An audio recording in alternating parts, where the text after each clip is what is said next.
examination, SSC combined graduate level exam, and also the CLAT examination. So do visit AKS IAS Academy and also the website of AKS IAS Academy.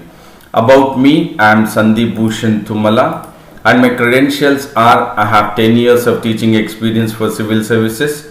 I teach international relations and internal security, and also the analysis of the Hindu newspaper. And this session will certainly help you to crack prelims and mains examinations, because throughout my session I would be emphasizing on the keywords and the key phrases, and the way I emphasize on the keywords and the key phrases will certainly help you to identify the factual, analytical and conceptual questions for the preliminary examination, that is 2021. And also, while you are into the mode of imbibing the keywords and the key phrases in your answer writing, thereby your answers in the mains would be precise and concise. And once your answers are precise and concise in the mains examination, you would certainly score more or higher marks in the mains 2020. So therefore, my session, that is AKS IAS Academy Daily News Analysis, will certainly help you to crack prelims and mains examinations, especially focusing on mains 2020 as well as prelims 2021 and also mains 2021. So do follow my session completely so that you will have an edge over others. And this session is in regards to the DNA, that is Daily News Analysis of today's, that is 19th of October 2020. And before we get into the DNA, we would look at the quote of the day. The quote of the day is: you will never change your life until you change. Something you do daily. The secret of your success is found in your daily routine. So your daily routine is the key for your success, or the way you wanted change in your life. So ultimately, make sure that even though you have a schedule, stick to the schedule and then maintain that daily routine, what is very crucial for your success in the near future. It could be your short-term goals or long-term goals also. And in regards to the getting into the next DNA, that is the Daily News Analysis, I would say a very good morning to everyone who is in the live and also in the live chat. So very good morning to Madhu, Saira Begum, D Suvarna, G Srinu. A warm welcome to you all to AKS IAS Academy Daily News Analysis. And now I'll get into the topic, that is India past COVID peak, says DST panel. So we will look at the panel which has gone ahead with the study or the findings, that it has made it very clear that DST is Department of Science and Technology. The Department of Science and Technology panel, that group, have gone ahead with a study and it has come up with the findings. And this finding, which is being taken up by the group or the panel, is a 7-member expert panel. It's a 7-member expert panel, and it has focused on the future course of pandemic. That means how the SARS-CoV-2 virus would infect the people, or else the COVID-19 pandemic disease will actually get into the mode of increasing, surging, or whether it would lower it. So it is into the findings of the future course of COVID-19 pandemic by an expert panel, that is of Department of Science and Technology, which is of 7-member expert panel. And this study, which has been taken up by the panel, is called as the COVID-19 India National Supermodel. So this is the keyword or the study which is taken up by the DST, Department of Science and Technology. It is called as COVID-19 National Supermodel, and this supermodel has gone ahead with analyzing, which was taken up by the expert committee, and the members of the expert committee, you have the mathematicians there and epidemiologists. So this is the kind of blend of the expert panel, that is 7-member expert panel, which focused on the COVID-19 India National Supermodel, which actually gives us a shape or a projection about the future course of pandemic, that is COVID-19 pandemic disease, and it involves the mathematicians and the epidemiologists. so that they will come up with the various reports, and they will all collate the report, and they will come out with how the trend in regards to the future of SARS-CoV-2 infection would take place. And it very clearly states that India has passed its COVID peak. So this is the one which is a good information, or the good news which we all can accept it, because since March 2020 we are experiencing this COVID-19 pandemic situation, and the data or the expert panel makes it very clear that India has passed almost, it is done with the peak of COVID-19, that is infections of the SARS-CoV-2 virus, which was in the month of September, last month. And the panel also very clearly states that the current trends continue, that is the peak will go ahead. Look at it here, the peak has gone ahead and then now it is dropping. If you look at it, in the month of September it is high, and now if you look at again October, mid of October, it has fallen down. And the panel makes it very clear that there could be a minimal cases if this trend continues, if the current trend continues, that is the peak of the SARS-CoV-2 infection or the infected people by the SARS-CoV-2 was high in the mid of September, and it has declined. And this decline, if it continues, the graph of decline, if it continues, then the cases of the SARS-CoV-2 will be very minimal in the month of February 2021. So we hope this scenario we will experience, that we all will move out, or we have successfully fought against the SARS-CoV-2. But there is a definitely twist in it, that the current trend continues, that the number of COVID cases, mortality or the morbidity would fall down, or it would be minimal cases in the month of February, only in one scenario. We will discuss what that scenario is. And before I get into the topic, Ravi Verma, Ravi Teja, Arvind SFI, Lakshmi Kumari have joined. A warm welcome to you all to AKS IAS Academy Daily News Analysis. And according to the study of the Department of Science and Technology, it has made it very clear that the number, because you have the mathematicians and you have the epidemiologists in the expert panel of 7 members. By the mathematicians, the calculations have been done in regards to this since March 2020 till October or mid of September and October 2020, and they have found out that there are 106 lakh symptomatic infections, and this by next year it will be reduced to 50,000 cases by the month of December this year, and then following to the January, February 2021. So definitely the 106 lakh symptomatic infection cases will now come down to 50,000, and this is a very good trend what the panel has put forth, this study making it very clear that this peak has gone up and it is now coming down. The graph is, it has surged and it is now falling down. That is a good news. And it says that there are 75 lakh confirmed cases as of October 18th 2020, that is yesterday, as of yesterday October 18, 2020, as per the report it says that 75 lakh confirmed cases in India, out of which 7,74,000 are active infections. Confirmed cases, active infections, because after the confirmed cases there you have again recovery. So if you remove the confirmed cases versus minus recovery rate, then the active infections are now 7,74,000.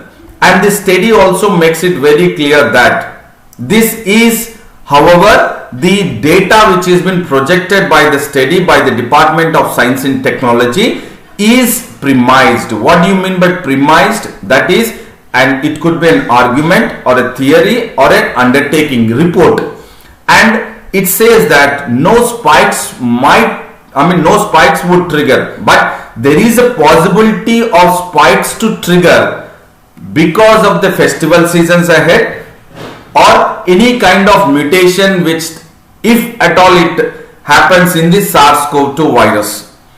So there are two things. If the festivals are taken into consideration by or maintained, or festivals are getting, or festivals can be made sure that it can be only followed by the guidelines which are issued by the health ministry, then we can make sure that the trend will fall down, the trend will further come down. But if the people or the citizens of India do not adhere or do not follow to the guidelines issued by the state health ministry or the union health ministry, and if at all the mutation do take place, that means change of the genes of the SARS-CoV-2 virus, if it takes place, then there is a possibility that there would be spread of virus in the winter season, along with the various viruses which spreads virulent during the winter season. Along with those viruses, SARS-CoV-2 virus, if SARS-CoV-2 virus changes its sequence, genome sequence, mutation, then it can. So two keywords are, festivals are now very crucial. How we celebrate the festivals, taking into consideration if we follow the guidelines, social distancing or physical distancing, wearing mask. So definitely the spike which has increased and then fallen down, this would further come down in the month of February 2021. Minimal, it would be to the month or to the minimal range, probably the way it has happened in the month of June, or the data which reflected in the month of June. And definitely the report also makes it very clear that because the trend is decreasing, that doesn't mean that we need to be complacent. That means we need to be very particular, cautious about maintaining the physical distancing, following the guidelines. Only then we can see that the downtrend will continue, or else there is a possibility that it might again spike. It might again spike because of the second wave. So we need to cut the chain of the virus. We need to make sure that the virus, the infected cases are not increasing, only by continuing the protective measures issued by the state and central health ministries.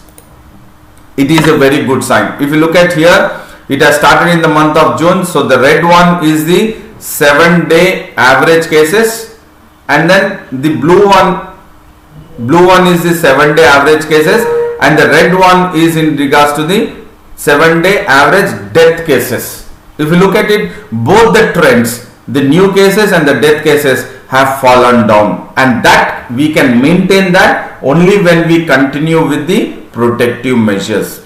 And this is a very good news, but we need not, or we should not be complacent. That means we should not be like careless and then go ahead saying that, oh, virus is gone. No, it will spike, because the next, now the forthcoming is the festival season and the winter season, which is very, very crucial to contain the SARS-CoV-2 virus and any other viruses also. And Azmat Khan has joined. A warm welcome to you, Azmat Khan. And the another news, which is very clearly the statement made by our, country's Union Health Minister Harshvardhan has made a statement that the cases of the SARS-CoV-2 in Kerala has increased. The SARS-CoV-2 infection cases in Kerala has increased, and this has increased because of, it has increased in Kerala because of gross negligence during the festival, that is Onam festival. And Onam festival, that festival, 1 week Onam festival was taken up from August 22nd to September 2nd of 2020, and during that period, because of many of them did not go ahead with continuing the protective measures or adhering to the guidelines of the state and union health ministry. So thereby the spike of cases in Kerala has taken place, and that is because the Kerala is now paying the price for gross negligence, that is not following the physical distance or the guidelines or the protective measures during the Onam festival. And that is what the Union Health and Family Welfare Minister Harshvardhan has made it very clear on his online interaction that there is a spike because of gross negligence during the Onam celebrations in Kerala. And Vijay Lakshmi has also joined. A warm welcome to you, Vijay Lakshmi, to AKS IAS Academy Daily News Analysis. And the irony of it is now that Kerala, the spike in cases are going ahead. But if you look at the Kerala was once portrayed as a model state for the entire country itself. It was Kerala which has taken very cautious measures, and it has made it very clear that the spread of virus or infected cases, mortality, morbidity, it was very low in Kerala compared to all other states in India. But now it has definitely gone into a different shape, that the spike in cases have become because of the negligence. But once it was a model state for the entire country, keeping virus in check. But now you have 8,000 cases in Kerala, and that is because of the gross negligence during the Onam festival. And this is the statement made by our Union Health and Family Welfare Minister Harshvardhan, and he makes it very clear that this spike in cases is because of people involved in the trade and tourism, because people were involved in trade and tourism, because the cases have increased not following the protective measures, and the cases have increased further because of the trade and tourism. It has spreaded to other districts beyond. That means the districts which were earlier having more number of cases in regards to the SARS-CoV-2 was Kasaragod district and Kannur district. But now because of the trade, people involved in the trade and the tourism, the cases have moved.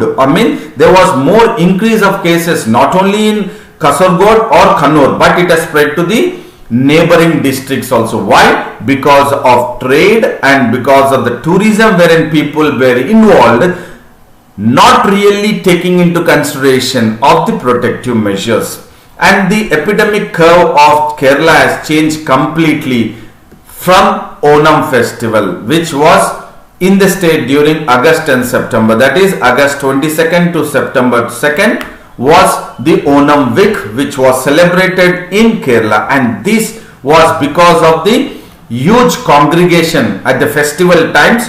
People come together, and that is a chance for the virus to keep on spreading or multiply, and then the spread of virus was very violent because of huge congregation in the sense people coming together because of celebrations of festivals. And that is what even the Department of Science and Technology, which has conducted the study on the future of the pandemic, including 7-member panel, expert panel, which has mathematicians and epidemiologists, are making it very clear the trend, the downward trend which has peaked in the month of September will definitely fall down only when we get into the mode of continuing the protective measure. And they have also cautioned the country, the people of the country, that the future, that is the next forthcoming festival season and the winter season, if we follow to the guidelines, adhere to the guidelines of the health ministry, we can make sure that the virus or the cases will come down. But if the kind of scenario what we are facing now in Kerala because of the Onam festival, because of the entire congregation of the people coming together, the spike of cases have taken place. And now it is very important not only just looking at Kerala, because Now next the Dasera, Deepavali and then Christmas festivals are yet to come in the next forthcoming weeks or months from now onwards. October, November, December. In another 2.5 months there are festivals, and that is what is very crucial for India in trying to contain the virus and break the chain of SARS-CoV-2 virus, so that mortality and morbidity would be kept at check. And then probably by February 2021 we will focus at the minimal cases in India. And there is another news, and before I get into the news, Purnima Dhanu has also joined. A warm welcome to you, Purnima, to AKS IAS Academy Daily News Analysis. And the another news is the 15th Finance Commission Chairman, that is NK Singh, has come up with a statement that the GST cess will stay for some time. So the core of this is the 15th Finance Commission Chairman or Chairperson NK Singh.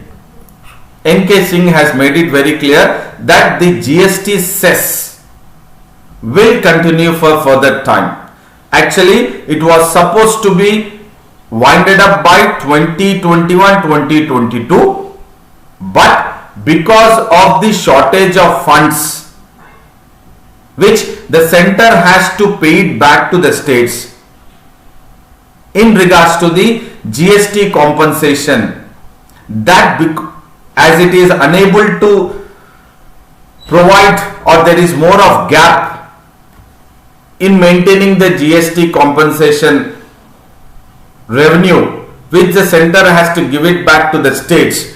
Because of that, the 15th Finance Commission Chairperson NK Singh points at there is a possibility that extending of the levy of compensation cess, not tax, it is cess, please do understand, that is imposing the compensation cess on GST, that is goods and services tax, which is actually supposed to be ended by 2021-2022, might extend further to another or few years, that is up to 2025 to 2026, because the center has to pay to the states which the GST compensation dues are high at this moment because of the COVID-19 pandemic situation.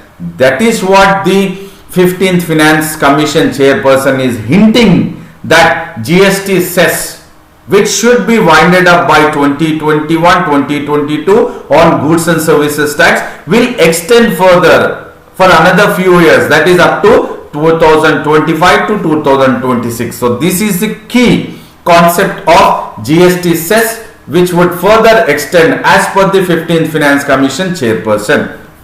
And the report which talks about the devolution of funds, this is a keyword. So certainly there is devolution of funds between the center and states because of the GST which has been implemented in the year 2016, and the center, as per GST law, the center has accepted that it will pay back the GST loss which will be incurred by the states because of the implementation of GST by the center, wherein there will be a loss of revenue by the states. So that loss of the revenue by the states will be substituted by the center to the states in the form of GST compensation up to, that is for the first 5 years from the year of implementation of GST across India, that is one nation, one tax, that would be extended up to 2021. But now it might go up to 2025 to 2026, and that report will be very soon submitted to the union government.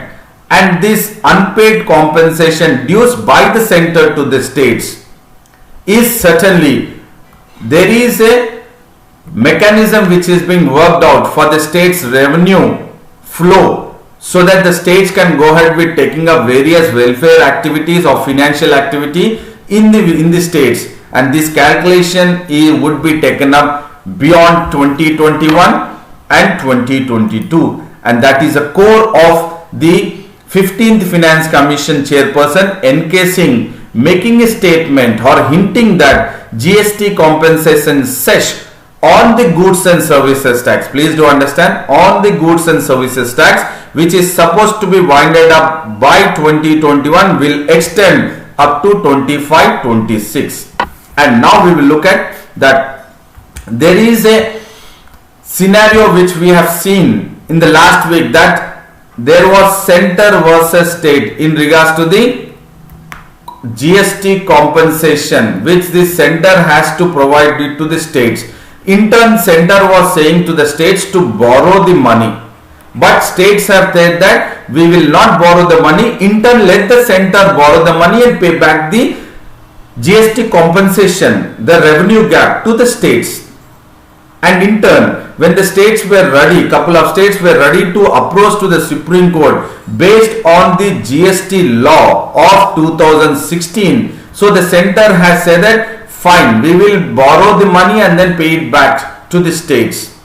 And that was the issue, who should borrow. That was the issue, who should borrow. But later on the center has agreed that they will go ahead with borrowing and to give it back in the form of loans, short loans to the states. And what the 15th Finance Commission chairperson is making a statement or suggesting, Mr. Singh, is that investing community, that means a community which is ready to invest in India, looks not only just at the state or the center separately the debt, but it looks at the center and states combined debt.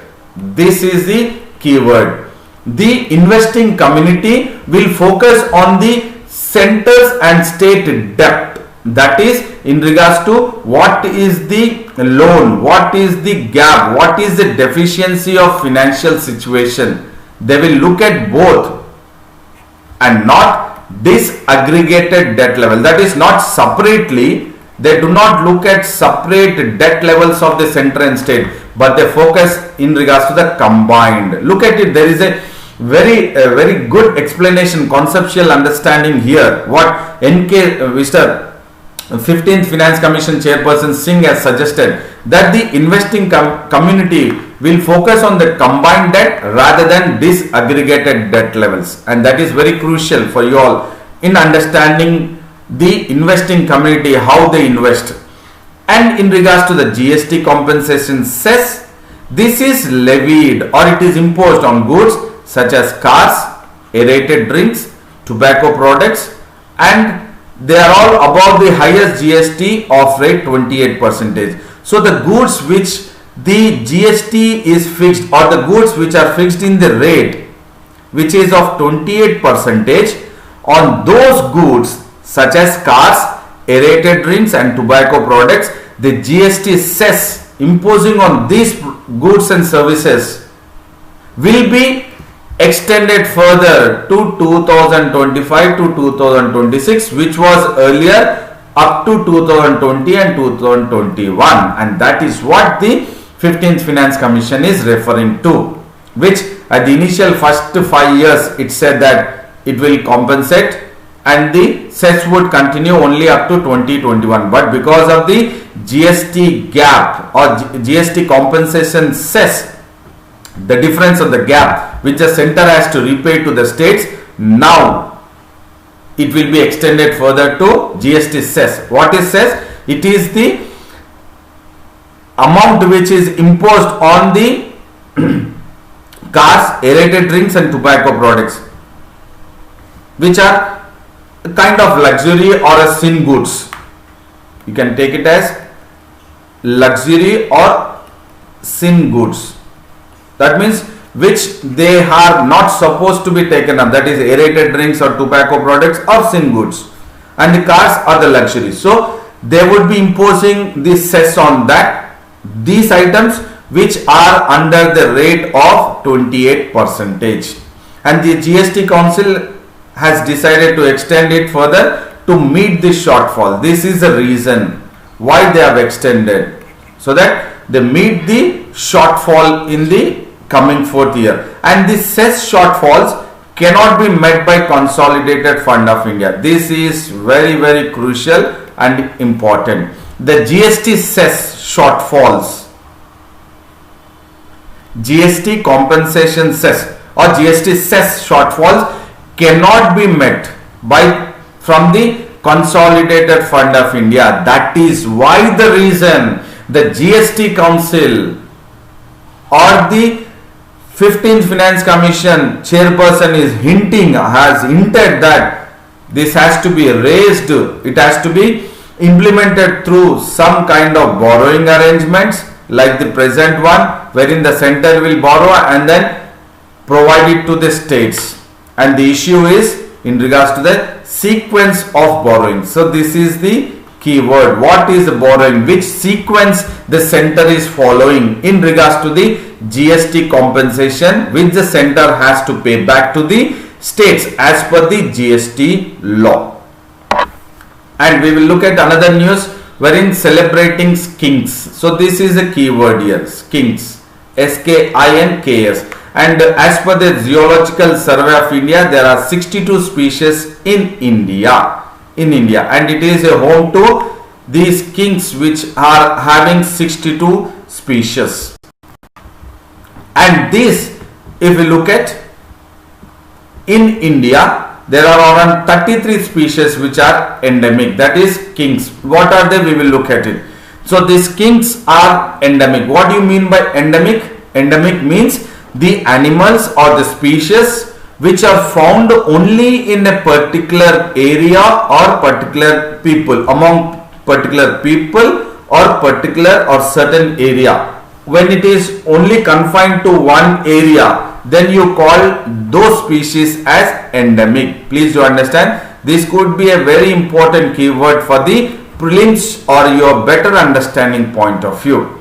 And out of 62 species of skinks wherein the Zoological Survey of India is revealed or identified by a study or a work, which the work has been taken up for 4 years and it has studied looking into 4,000 specimens, and the work has been conducted in 16 regional centers of Zoological Survey of India, which are part of the Bombay Natural History Society, and which the study has been taken up at the Indian Institute of Science IISc Bangalore, and then Wildlife Institute of India, and then Salim Ali Center for Ornithology and Natural History. So these are the 4, along with the 16 regional centers. These were the major, that is Bombay Natural History Society, Indian Institute of Science, Wildlife Institute of India, and then Salim Ali Center for Ornithology and Natural History. This study has been taken up and this data was released or it was published. The work which has been taken up, or this report was published by Union Minister for State, that is Ministry of Environment, Forest and Climate Change, Babul Supriyo, and they have revealed that there are 62 species of skinks in India, and out of that 33 species are endemic. Endemic means the one species which are located only in a few particular or areas itself. And around the world you have 1602 species of skinks in the world itself. And when we are talking about the skinks are nothing but they are the largest family of lizards. Again, this very clearly it would be an important topic for prelims 2021. Skinks are the largest family of lizards. So skinks are a form of lizards, but they are largest family of lizards, and those are less than 4% in India, which are part of the global diversity. And this report was the first monograph in the sense it is a specialized subject which has been taken up, studied, worked by the 16 regional centers, and then they have come up with the report that there are 62 species of skinks in India, and they have the habitation right from Himalayas to the various coastal areas. They have been found in the dense forest and also in the deserts, and the skinks are common reptiles, that is lizards, and they can be found in various homes, garages or open spaces, parks, school playgrounds, or even in the lakes. And these common reptiles, again we need to focus this in regards to the ecology. This news is important in regards to the ecology and environment. Ecology and environment, because these common reptiles have a very prominent role in maintaining ecosystem, so that they are very crucial, and the study is very important. But this study did not really find any kind of facts in regards to their breeding habits and ecology. In regards to the breeding habits and ecology of the skinks were not really known by the study, because they have various identification of species which are confusing, and the skinks are very alert, agile, and they are fast moving. And they have a reduced limbs in the sense like legs. They have very short legs, or almost they have complete lack of them. They have short legs or almost negligible legs. Because they are complete lack of the legs, they are slithering. That means the movement is like snakes. That is why they feel like they are, because of very short legs, when they move they feel like they are moving like the snakes. That is why many of them have a notion, which is incorrect notion, that the lizard, that is the largest family of the lizard or the common reptiles, might be venomous.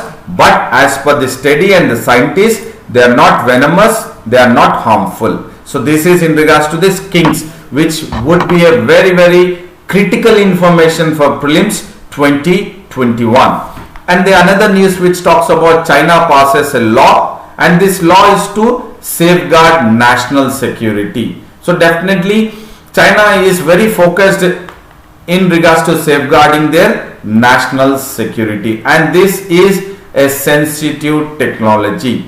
So China has passed a law restricting sensitive exports, and this law restricts the sensitive exports of few goods which they would be part of the national security, or else it could be a threat to their national security. That is why China has passed a law to safeguard their national security, which pertains to exports. That is restricting sensitive exports which might be a problem to their national security. And this is a law which is adding to the existing policy tools, wherein there is lot of hue and cry or a trade war and also tensions between US and China, especially in regards to the technology.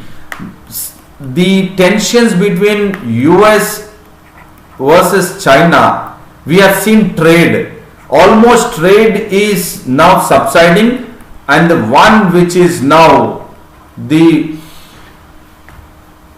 kind of, they have the tensions between US and China is now in regards to technology, and that is why China has come up with passing a law which restricts sensitive exports pertaining to sensitive technology. Please do understand, pertaining to sensitive technology. And this, the Beijing, that is China, has taken up or passed the law just that it wanted to show as a reciprocal measures by China, so that few countries can abuse the export, that is technological sensitive exports, and which could pose a national security or national threat to China. And this law will come up with a measure, and it will give more room to hit back to the US, which the US President Donald Trump has gone ahead with a technological war, not only trade war but technological war on Chinese tech firms.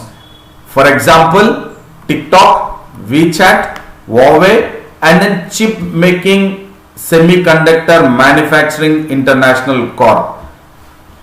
now the war between US and China is an era of a new Cold War times or era, and now it has shifted from trade to technology.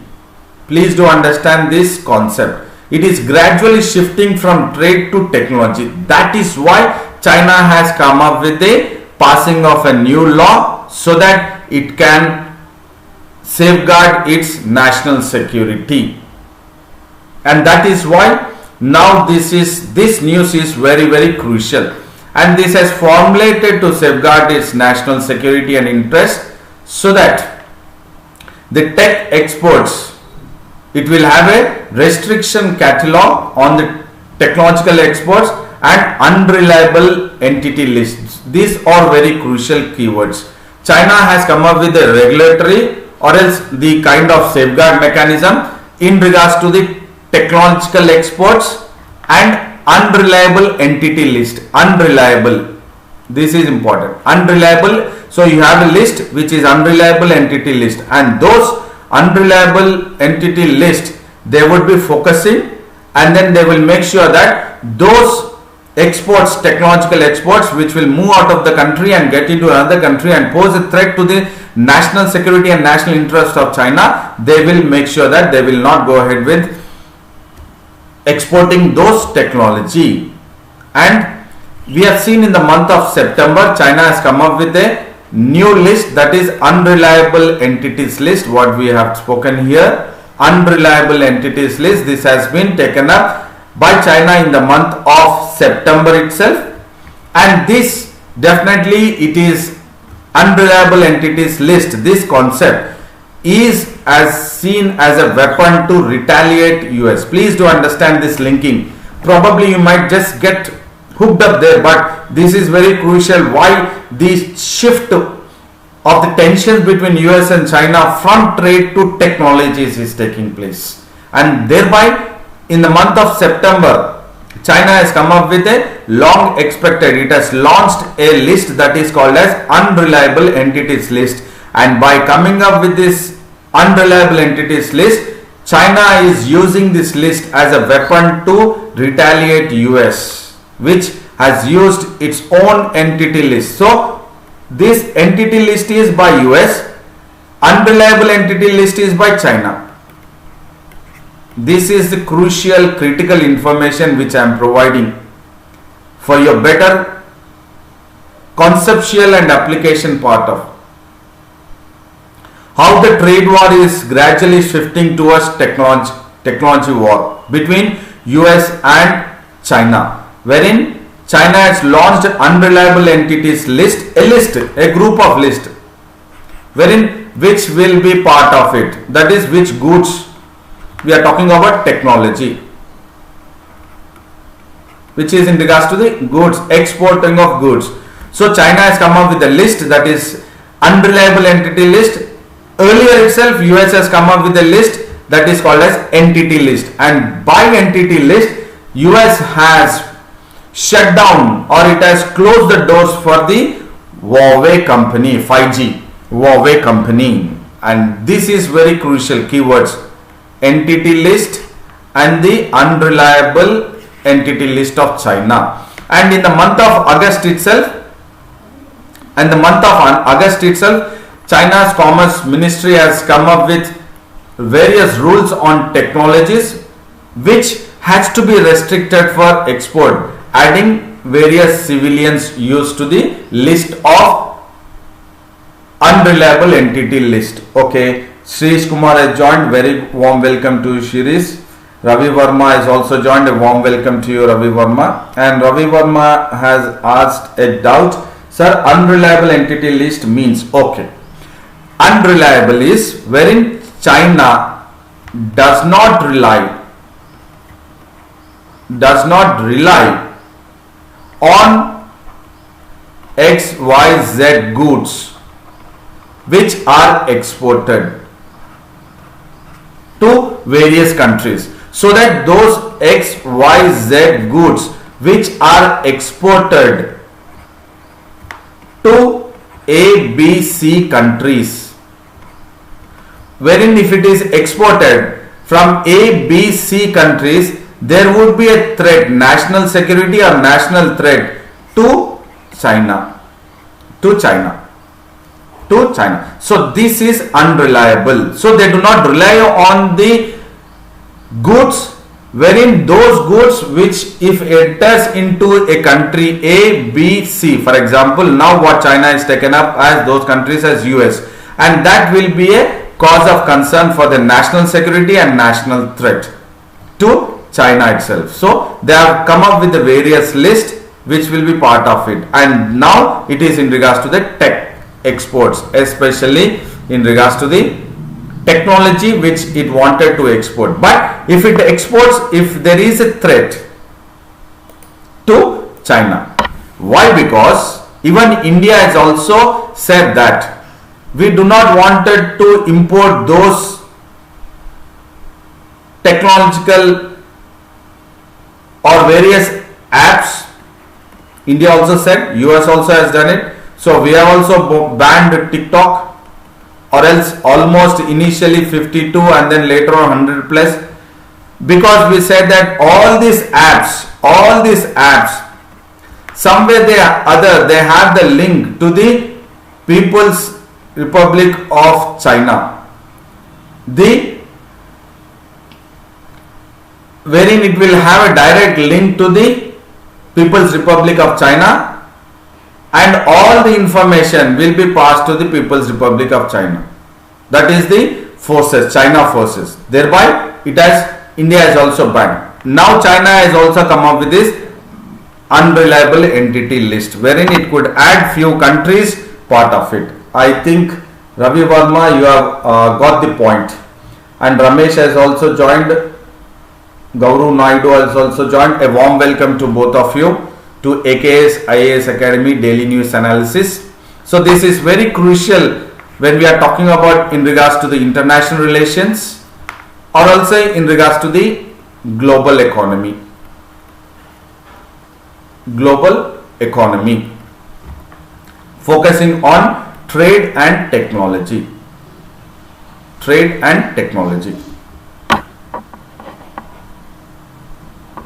So now we will just recapitulate the DNA, what we have focused, and this is in regards to the cases which the Department of Science and Technology has come up with a report that by February 2021 the cases would be minimum, but provided we follow the protective measures.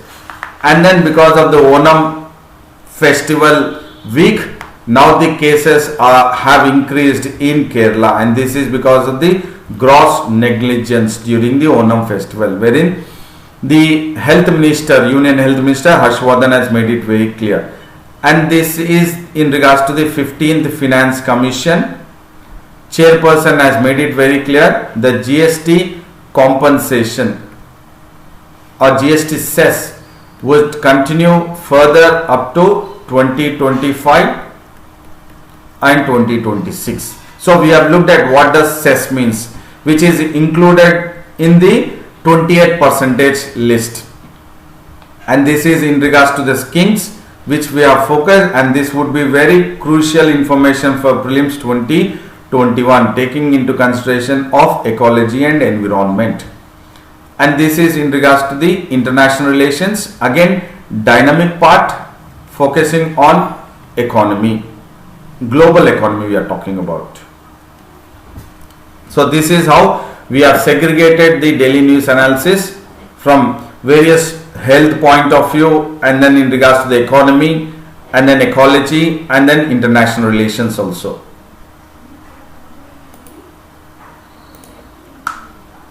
So I would say that this session, that is AKS IAS Academy Daily News Analysis, was very informative, knowledgeable, and also a one which would be certainly helping you to have an edge over others and score maximum marks in the prelims and mains examination, that is mains 2020 and also prelims 2021. So I would say a very big thank you and a good luck and best wishes to your preparation. And then do like the video, share the video and subscribe the video. of AKS IAS Academy, and also visit the AKS IAS Academy website, and then do subscribe the Telegram link of AKS IAS Academy, that is Advanced Knowledge Systems, and make sure that you get into the mode of consistency, maintaining consistency, and then also stick to your schedule, and then do follow or do take care of your physical health and mental health. And then certainly I would come up with the daily news analysis tomorrow at 7:30 a.m. Thank you very much.